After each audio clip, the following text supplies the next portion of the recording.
ওই ওই ওই ওই কই যাবো? ভিতরে ভিতরে আন আন। আরে আন নাকি? কত যাবেন? পাতায়। হ্যাঁ ওঠেন।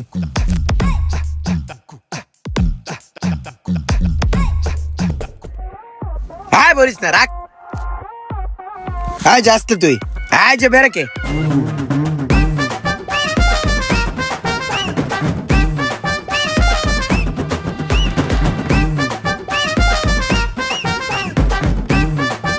কই যাবেন? থাকে রে নে খারান, আমি আইতেছি গুল্লাদা।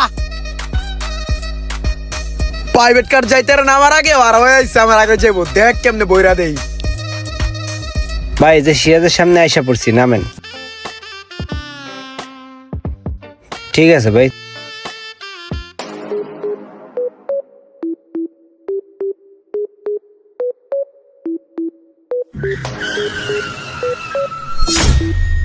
হিরে কয়টা টিপ মারছস? সকালের তো বেটা 6টা রাউন্ড দিয়ে আইছি। হন প্যাসেঞ্জার বলান তো বুঝছস নাই? আর সিরিয়াল ধরার সময় আছে? তুই চা খাইতেছিস না খারাই হাফ সাই গেছিস, একটা টিপ মাইরে আই।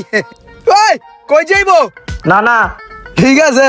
হন মামা তোর একটা বুদ্ধি গাই দেই। যখন সিরিয়াল ধরবি না, প্যাসেঞ্জার ডাকলি ডাক দিয়া লাইনের তে কাপসি দিয়া চিকনে কাটটা চিলির মতন খাবলা দিয়া প্যাসেঞ্জার লই আই থাকতে হইব। খারা খারা চার উড়ি খেলে কামাবো। আরে ভাই, আমি তো তোমার মতো বউ নিয়ে থাকি না ভাই, আমি ব্যাচেলার থাকি। সকালবেলা রিক্সাটা নিয়ে খালি পাড়ে বের হইতে হয়, কয়েকটা টিপ মাইরা তারপরে কিছু খাইতে হয়। আর সারাদিন যা টিপ মারি সেই টাকা আবার বাড়িতে পাঠাইতে হয়। বাড়িতে ফ্যামিলি আছে বুঝছো, আমার ইনকামের টাকাটা দিয়েই ফ্যামিলি চলে ভাই। আরে বুঝছি বুঝছি, বাদ দে।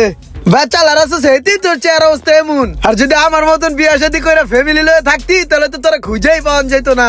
গাড়িটা জমা দেওয়ার পরে ভাই বেড়াদার লয়ে একটু খেলতে বলি, খরচা আছে। তারপর সন্ধ্যার পর মনে করে শরীরটা ম্যাজ ম্যাজ করে, ঘুমা আনা ঠিক মতন, ওই জায়গায় একটা খরচা আছে বুঝছস। এই যে মনে করে খাড়া খাটনি করি, শরীরে কিছু দিতে হয় না, দেই আর কি।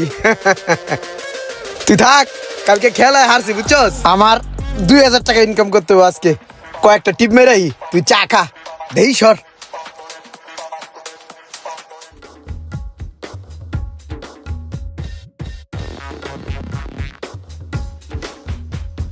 এই রাখো রাখো। ভাড়া কত তোমার? 30 টাকা ভাইয়া। 30 টাকা? আপনার দেখা তো রিক্সাওয়ালা মনে হয় না, আপনি রিক্সা চালান কেন? কি বলবো দুঃখের কথা, আসলে ভাই আমি মাস্টার্স পাস করছি বুঝছেন, অনেক জায়গায় সিভি জমা দিয়ে রাখছি, এখনো কোনো চাকরির ডাক আসে নাই। ঢাকা শহরে একটা মেসে থাকি, সেইখানে একটা খরচ আছে, ফ্যামিলিতে টাকা পয়সা লাগে, সেইখানেও আমাকে দেখতে হয়। সব মিলে ভাই দিশা বিশা না পেয়ে তাই এখন রিক্সাটা চালাইতেছি আপাতত। আল্লাহ ভরসা ভাই, দোয়া করেন ভাই যেন ভালো একটা চাকরি বাধা পাই। তারপরেও ভাই গাড়িটা একটু সাবধানে চালায়েন। এখনকার রিক্সাওয়ালারা যেমন রিক্সা চালায়, রিক্সা তো চালায় না, প্লেন চালায়। গাড়ি ঘোড়া মানুষ মনুষ সব উড়ে আলায়। আরে না ভাই কি বলেন, আমি তো আর প্রফেশনাল না। আর তাছাড়া আমি যতক্ষণ চালাই সাবধানেই চালাই। আমার ভাই কোনো রকম নিজের খরচটা আর ফ্যামিলির খরচটা উঠলেই হয়ে যায় ভাই, এর চেয়ে বেশি চাহিদা নাই। আর উড়াদুরা রিক্সা চালাই একজনের মাইরা দিমু, একটা মানুষের ক্ষতি করমু ভাই, ওইরকম চিন্তা নিয়ে ভাই রিক্সা চালাইতে আসি নাই। দোয়া করেন যেন আরো সাবধানে চালাইতে পারি। ঠিক আছে ভাই, দোয়া করি, আপনার জন্য শুভকামনা রইলো, ভালো থাকবেন। হ্যাঁ ভাইয়া বাকি 70 টাকা ভাই হিসাবে দিলাম, আপনি রাইখা দেন। হ্যাঁ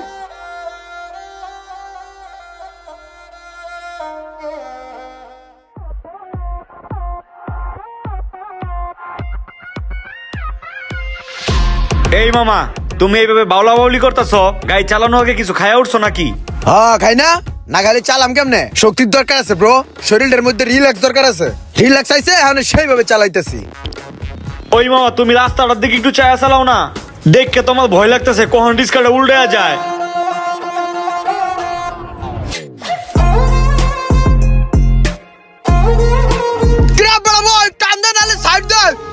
তোর গরুর গাড়ি টান দিবি নাকি দিমু বইরা? টান দে নালে সাইড দে আমারে। এটা প্লাস্টিক লইছে, সরা তোর প্লাস্টিক নালে কিন্তু আমার গাড়ির লগে লাগিয়া তোরটা উড়ে যাবো গা। ওয়াট বেটা টান দে তোর প্লাস্টিক। আমার গাড়ির কোনো ক্ষয় করতে হলে সবকিছু তুই দিবি কিন্তু। হাই বেটা টান দে।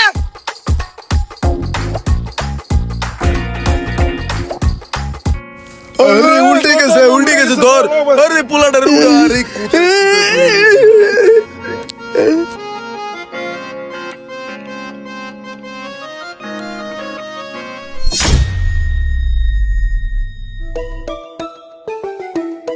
তোরে কতবার করে কইছি গাড়িটা একটু ভালো করে চালা, তারপরে ভাই ময়দা দিছস। রে তুই না একটু আগে আমার গাড়ি ঘুরাইলে তেলিছিলি, চাপা চুপা বাউলি দিয়ে আইলি, এখন তোর গাড়ি গাছের উপরে উঠতে রয়েছে কে? ভাই কত করে কইছি আস্তে চালা, তারপরে এরকম চালাইছে ভাই। ভাই পেঁচাল না পারে ভাড়াটা দাও তো বা, কয়েকটা স্পোক কেটে গেছে গা, গাড়িটা নামায় দাও, তোমার লয়ের তুলছে, তুমিও দাঁড়িয়ে আছো। এই ফাইজলামি থুইয়া গাড়ি ঘুরি বালা করে চালাইস, তখন মতো লোকের লেগে কিছু মানুষের ক্ষতি হয়, আবার কিছু রিক্সাওয়ালাগো বদনাম হয়। কিছু কিছু অটোওয়ালা বর্তমানে যেমন ভাবে অটো চালায়, এমন ভাব নেয় মনে হয় যে সড়ক পথে বিমানের ছোঁয়া। ভিডিওটি ভালো লাগলে অবশ্যই শেয়ার করে দিবেন প্লিজ।